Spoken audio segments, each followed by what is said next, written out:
The next movie is Lion King from 2019. This one was actually pretty good. I think they did a good job in terms of transferring the cartoon into real. For that, I give them a 10. But the whole movie as a whole, I can't say it's a 10. There were a couple digital effects errors, like when he was eating the bugs, when Simba was eating the bugs. It looked like an realistic for an animal, but they didn't have that cartoony vibe. Plus, you can see that because a lion doesn't eat bugs, you can see that it was a little bit unrealistic. But other than that, like, I didn't find any problem with it, and I really enjoyed it, and I was actually appreciative of it. So overall, it gets out of 10, it gets like an 8. And out of 5, it would go like a 4. Not a bad movie at all. And I looked on the ratings over here quickly. Rotten Tomatoes is 50%. I don't know where they're getting that from, but Metacritic says 55. Google says 87. IMDb says 7 around. So my ratings are generous. I generally appreciate things more than other people. I definitely think it was an awesome movie.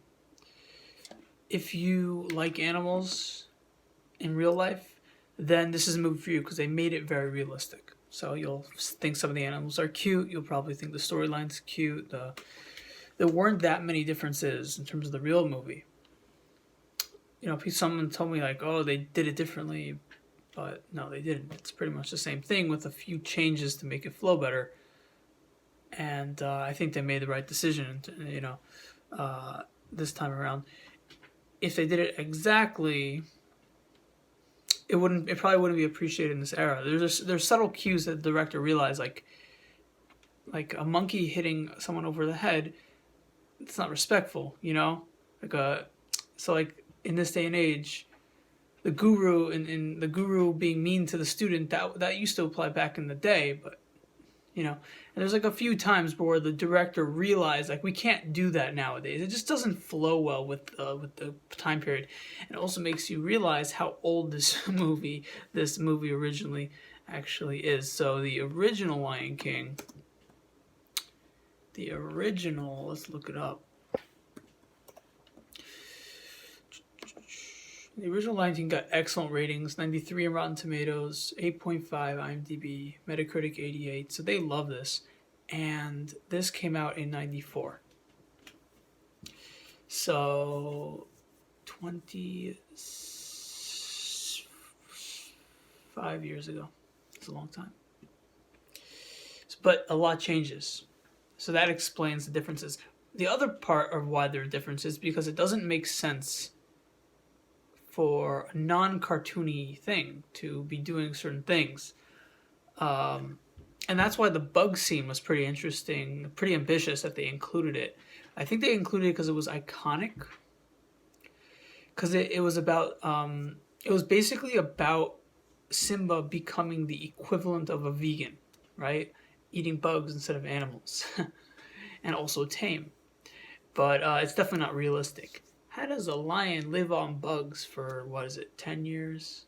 I don't know how long. No, maybe 5 years or whatever. But it took that whole time where he was growing up, he was living on supposedly bugs. And no one feared him.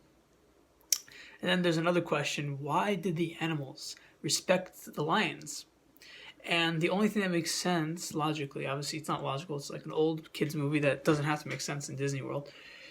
The only thing that would make sense is that they appreciate the order that the king brings. So even though the leader takes advantage of its prey, it's a symbol he's a symbol of order. That when you have order, although the top of the food chain don't go hungry, it's the top of the food chain that keeps things rolling. Now, this is also an old school mindset because someone who is a billionaire and has a lot of money says, hey, I'm the lion, I'm the king, I'm the top of the food chain, I'm the multi-billionaire who is part of why things flow properly, because you need rich people like me. So if you have that approach, you're you continue to want to increase your money. You'll try to compete continuously with other people in business and so on.